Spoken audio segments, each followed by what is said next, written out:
একটা সময় ছিল যখন সমুদ্র ছিল শুধু একটা ভ্রমণের জায়গা। নীল জলরাশি ছুটে চলা ঢেউ, আকাশের শেষ কিনারায় ডুবে যায় সূর্য, আর নির্জনতা সবকিছুই ছিল শান্তির প্রতীক। একটা নিঃশব্দ জগৎ যেখানে প্রকৃতি ছিল বন্ধু। কিন্তু আপনি জানেন না সেই প্রশান্ত মহাসাগরের জল কতটা ভয়ানক হতে পারে। যে সমুদ্রকে আপনি এত ভালোবাসতেন একদিন সেই সমুদ্রে আপনাকে গিলে খেতে পারে। ঠিক এমন একদিন একটা মেয়ে সমুদ্রে সার্ফিং করতে গিয়েছিল। সে মাঝ বরাবর সমুদ্রে 3 দিন আটকা পড়েছিল। কি হয়েছিল মেয়েটির সাথে? সে কি বেঁচে উঠতে পেরেছিল, নাকি সেখানে তার ভয়ানক মৃত্যু হয়েছিল? একটা আলাদাই লেভেলের সার্ভাইভার থ্রিলার। হেই, আমি Abhijit and welcome to Filmikata 2.0। Movie শুরু হয় টেক্সাস মেডিকেল স্টুডেন্ট ন্যান্সি অ্যামান্ডাকে দেখিয়ে। তার মা ক্যান্সারে মারা গেছেন। সেই কষ্ট নিয়ে সে চলে আসে মেক্সিকোর এক গোপন সমুদ্র সৈকতে, যেখানে একসময় তার মা ঘুরতে এসেছিলেন।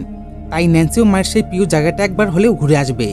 সেখানকার এক লোকাল গাড়ি চালক স্ক্যারি তাকে নির্জন জনমানবহীন এক সমুদ্র সৈকতে নামিয়ে দেয়। তখন স্ক্যারি বলে, এই সমুদ্র সৈকত কেউ চেনেও না আর জানেও না।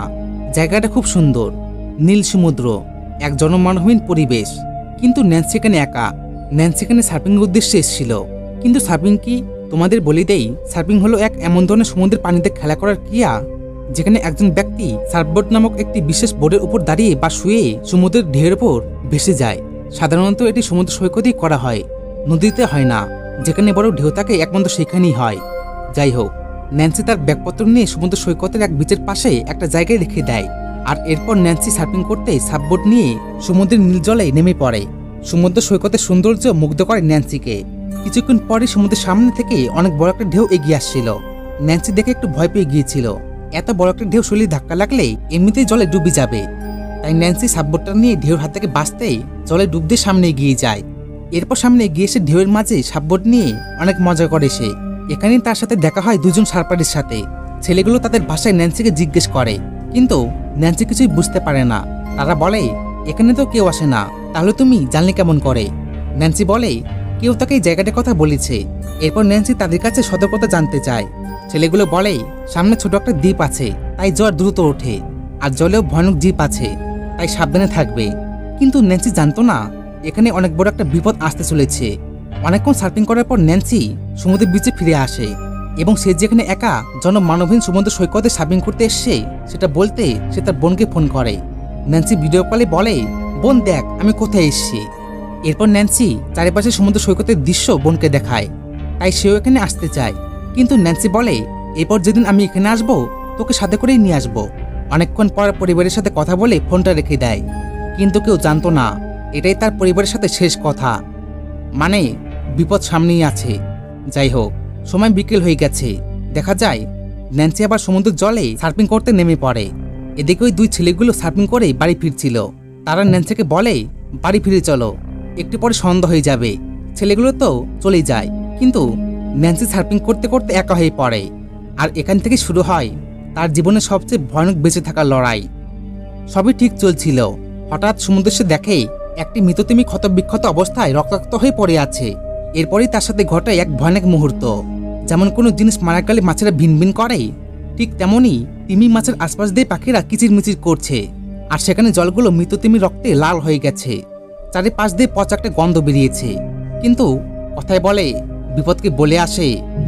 ন্যান্সি নিজেকে অদ্ভুত মনে করে, তাই সে একটু ভয় পেয়ে যায়। তাই সে সাববোর্ডটা নিয়ে সেখান থেকে ফিরে আসার চেষ্টা করতেই জলের নিচ থেকে এক বিশাল এক সাদা হাঙর উঠে এসে তাকে আক্রমণ করে আর তার পায়ে কামড় বসায়। ন্যান্সি নিজেকে বাঁচানোর জন্য আপ্রাণ চেষ্টা করে যাচ্ছে, কিন্তু সম্ভব হচ্ছে না। হঠাৎই সমুদ্রের নীল জল থেকে লাল হয়ে ওঠে। এরপর ন্যান্সি কোনো মতে সেই মৃত তিমির উপরে আশ্রয় নেয়। ন্যান্সি দেখে পায়ে অনেকটা আঘাত হয়েছে, মানে তার পা অনেকটা ছিঁড়ে গেছে। দেখা যায় ন্যান্সি ব্যথায় কাতরাচ্ছিল। তখনই ন্যান্সি ওই দুজন ছেলেকে দেখে, তারা এখন গাড়ি নিয়ে চলে যাচ্ছে। তাই ন্যান্সি চিৎকার করে, তাকে সাহায্য করতে বলে, আমাকে সাহায্য করো, আমাকে বাঁচিয়ে নিয়ে যাও। কিন্তু দেখা যায় ছেলেগুলো ন্যান্সির কথা শুনতে পায় না। আসলে ন্যান্সি সমুদ্রের অনেকটা দূরে চলে গেছে, তাই তার আওয়াজ সমুদ্রের বিচে আসছে না। অন্যদিকে দেখা যায় ভয়ানক হাঙরটা ন্যান্সিকে আক্রমণ করার জন্য সেই মৃত তিমিকে ধাক্কা দিয়ে উল্টে দেয়। কিন্তু ন্যান্সি জলে ঝাঁপ দিয়ে জীবন বাঁচানোর জন্য একটা মাছ সমুদ্রে পাথরের টিলায় উঠে পড়ে। তারপর রক্তে ভেসে যাচ্ছে। কোনো মতে নিচের নেকলাইন ছিঁড়ে সেই ক্ষতস্থানে সেলাই করে এবং দেখা যাচ্ছে ন্যান্সি অসহ্য ব্যথায় কাতরাচ্ছে। ন্যান্সি নিজের ড্রেসটা পায়ে বাঁধে, আর তার পাশে একটা ছোট পাখি ছিল, তাকেও হাঙরটা আহত করেছে। এরপর ন্যান্সি পাথরটা ধরেই বাঁচার আশায় থাকে। সময় পেরিয়ে যায়, 5 ঘন্টা হয়ে যায়। ন্যান্সি এখানে ক্ষুধার্ত অবস্থায় ফেঁসে রয়েছে, তাই একটা কাকড়া কামড়ে খেয়ে নেয়। ওই যে কথায় বলে, মানুষ বিপদে পড়লে কি নাইবে করে। যাই হোক, এখন সে একা নয়, এই পাখিটাই তার সঙ্গী। ন্যান্সি তার নাম দিয়েছে স্টিভেন সিগাল। আশেপাশে তাকালে কাউকে সাহায্যের জন্য দেখতে পাওয়া যায় না। এই বা এখানে আসবে এক জনমানবহীন সমুদ্র সৈকতে সাহায্য করতে। পাশেই তার সাব্যটা ভেসে ওঠে। কিন্তু ন্যান্সি মনে করে একটাই কথা ভাবছিল, যদি হাঙরটা এখানে থাকে তাহলে কি হবে। ন্যান্সি সাহসের সাথে সাব্যটা আনতে যায়, কিন্তু হাঙরটা এখানেই ছিল। তাই ন্যান্সি আবার কোনো মতে জানপ্রাণ বাঁচিয়ে পাথরে এসে পৌঁছায়। যেটুকু বাঁচার আশা দেখেছিল সেটুকু এখন শেষ। এর কারণ হাঙরটা তাকে শিকার করার জন্য এখানেই বারবার ঘুরছে। তবে ন্যান্সি সমুদ্রের বিচে একটা লোককে দেখে, যে মাতাল অবস্থায় পড়ে আছে। ন্যান্সি লোকটাকে সাহায্যের জন্য চিৎকার করে। লোকটাও ন্যান্সির চিৎকার শুনে একটু শব্দ পেয়ে যায়, তাই সে হুঁশে ফিরে আসে। এরপর লোকটা ন্যান্সিকে বাঁচানোর জন্য আসে, কিন্তু ন্যান্সি লোকটাকে বারবার করে সমুদ্র জলে আসতে মানা করছিল। ন্যান্সি বলে, এখানে অনেক বড় একটা হাঙর আছে, এখানে এসো না।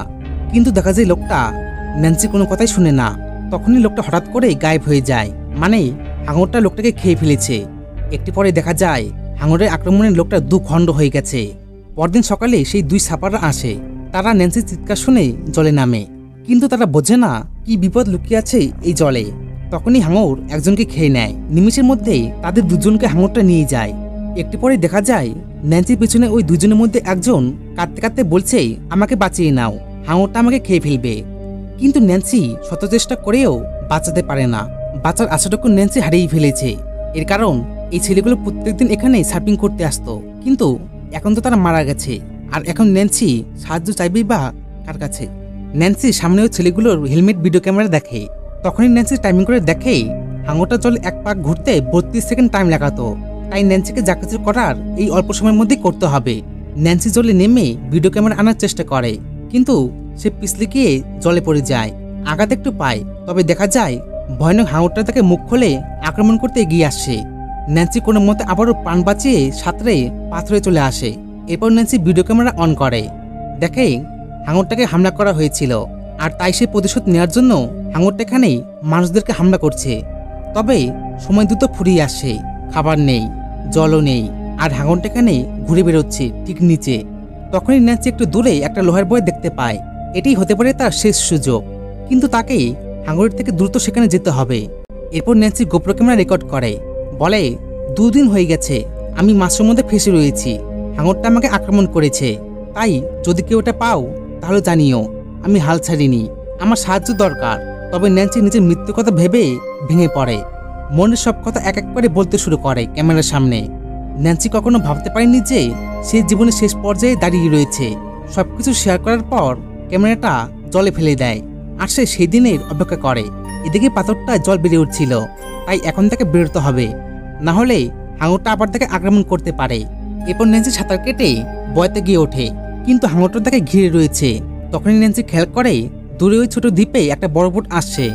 হয়তো ন্যান্সি সেখান থেকে সাহায্য পেতে পারে, কিন্তু এই মাঝ সমুদ্র থেকে চিৎকার করলে শোনা যাবে না, তাই তার কিছু একটা করতে হবে।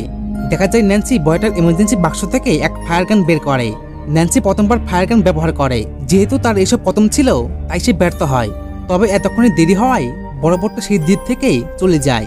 ন্যান্সি সব সুযোগ এক এক করে হারিয়ে যায়। প্রথমে তো ওই মাতাল লোকটা, আর তারপর ওই 2জন সার্ফিংরা, আর এখন বড় বোটটা হাতছাড়া হয়ে গেছে। এদিকে ন্যান্সির হ্যালুসিনেশন শুরু হয়। তার মা, বোনের স্মৃতি ভেসে ওঠে তার চোখে। শেষমেশ তাকেই কিছু করতে হবে। ন্যান্সি হাঙরটাকে মেরে ফেলা বুদ্ধি করে, ফায়ার গান দিয়ে হাঙরটাকে আক্রমণ করে, কিন্তু হাঙরটা আরো ভয়ানক হয়ে ওঠে। দেখা যায় হাঙরটা বারবার বয়টা উল্টে ফেলার চেষ্টা করছে। তৎক্ষণাৎ বয়টা উল্টে যায়, কিন্তু ন্যান্সি হাল ছাড়ে না। ন্যান্সি আপ্রাণ চেষ্টা করে বয়টা শক্ত করে ধরেছিল, হাঙরটাও ছাড়ছে না। আবার ন্যান্সির উপর আক্রমণ করে। তখনই ন্যান্সি প্ল্যান করে বয়টার নিচে লোহার শিকলের নিচে নিয়ে গিয়ে হাঙরটাকে হত্যা করবে। এরপর ন্যান্সি গভীর জলে লোহার শিকলের দিকে ঝাঁপিয়ে পড়ে। এবার হাঙরটা তার ফাঁদে পড়ে। ন্যান্সি নিজের শরীর দিয়ে লোহার শিকলের দিকে হাঙরটাকে নিয়ে যায়।